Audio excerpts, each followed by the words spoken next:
Personality type and handling conflict. Suggestions for working with others when conflict arises.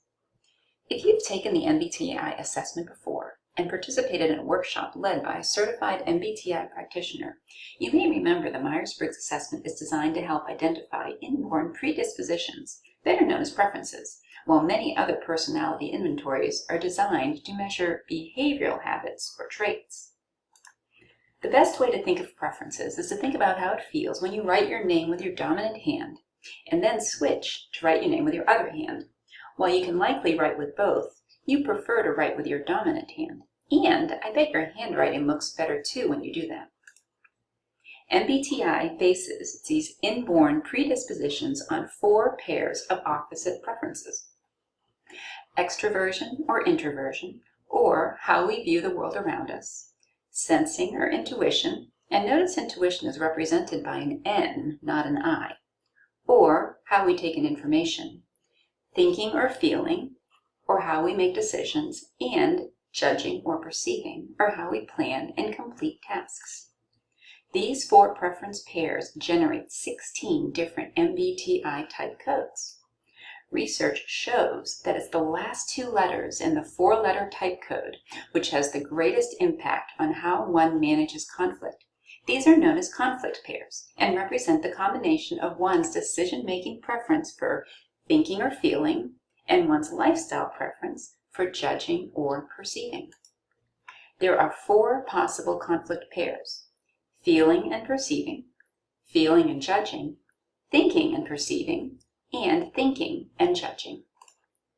To put this in perspective, you could be in a room with 3 other people having to work through a conflict, and each person could have a completely different view on what caused the conflict and what the outcome should look like. Each of these 4 are also going to deal with emotions through this process differently, will view others' roles in the conflict differently, and will have a completely different definition of what success will look like at the end. It took me a few minutes to process this, but once I gave it some thought, it's no wonder why working through conflict is so difficult. So let's take a look at each conflict pair in summary, and then I'll share some ways in which to work with each of these conflict styles. An individual with preferences for feeling and perceiving will be triggered when their values or something they hold dear is challenged. During conflict, they are often appreciative of those who respect their values and ideas. They also deal with the emotions of others by being accepting of them, and they are seen by others as being inclusive of the values and concerns of others.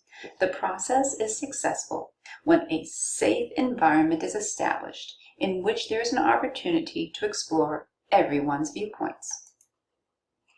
An individual with preferences for feeling and judging will be triggered in conflict when their belief system is challenged, slightly different to those with a preference for perceiving.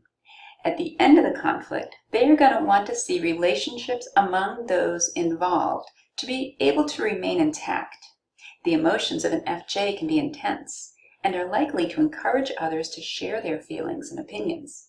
People can tell that FJs want to communicate in hopes that it leads to harmony among the group with no lasting bitterness at the end. An individual with preferences for thinking and perceiving will be triggered into conflict when they perceive their trust or their credibility is challenged. During conflict, TPs tend to want to progress through the issues, and in doing so, will exclude emotions in that pursuit. This may be done without regards to others' feelings and may result in the feelings of others if the TP is a contributor to the conflict. As success to a TP looks like clarification, they are often satisfied when they are able to analyze the outcome. An individual with preferences for thinking and judging come into conflict when issues pertaining to authority come up. They typically want to have the conflict come up as soon as it arises. TJs often overlook emotions during that conflict as if they don't even exist, though theirs may shift several times throughout. TJs don't have to win the conflict. They are just satisfied simply when that conflict is resolved. You're not going to know the conflict pairs of everyone you're working with. However, there is a process in moving through a conflict which honors the strengths of each preference and can in turn make the situation easier for all involved. This is done through the use of a 3-stage conflict management model: creating space, adding value, and seeking closure.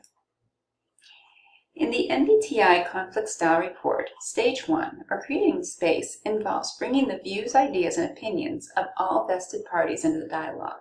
This means taking time to gather relevant facts and check to verify assumptions. Here, it's essential to truly understand all points of view and explore what they might mean. This requires active listening, suspending judgment or conclusions until all relevant data have been collected. This process is closely aligned with those with the perceiving preference. In creating space, it's important to have the expectation that conflict is going to happen. Leanne Davey wrote a great article in Harvard Business Review and reminds us that certain groups within an organization should be designed to have conflict with one another. Think about how many cringe a bit when they have to submit a request to finance. Justin Barzio of Inc. magazine shares a strategy applied by Jeff Bezos in meetings in that they start with silence. People have the opportunity to read any materials provided and process what they've read. These practices can support active listening and help to ensure that all voices are heard later on. In the MBTI conflict style report, Stage 2, or adding value, involves developing a deeper appreciation of how our decision-making preference, T or F, affects how we may act during conflict. Here, we acknowledge in the contribution of our natural preference augmented by the contribution of the opposite preference. Those with a thinking preference do well to see matters from a feeling perspective, and those with a feeling preference from a thinking perspective. Individuals draw conclusions and make decisions in different ways, and it's important to understand the perspectives of others in meetings. Amy Lou Abernathy, Creative Director of Learning for AMP Creative, shares 4 steps the process of perspective taking. First, to seek understanding, which involves putting yourself in another person's shoes to determine how they see the issue. The second step, ideation, involves imagining all the possibilities. This step is actually facilitated through activities like the period of silence illustrated earlier. In the third step, hypothesizing drives us to narrow down all these possibilities from the ideation step and anticipate possible outcomes. The final step allows us to adjust our assumptions based on the first 3 steps to be able to connect and collaborate with those with whom we are in conflict. In the MBTI conflict style report, Stage 3, seeking closure, involves recognizing when it's time to move on by summarizing what's happened to date and agreeing on the next and hopefully final steps towards resolution. The notion of closure is closely aligned with the judging preference. Remember, closure looks different for each conflict pair. If done appropriately, the process of creating space and adding value will pave the way to closure for all. Make sure the next steps are carefully framed, though, and that all agree on what those steps are. I hope this has helped for you to have a better understanding of your conflict pair and how you can leverage your own strengths and weaknesses to manage conflict moving forward.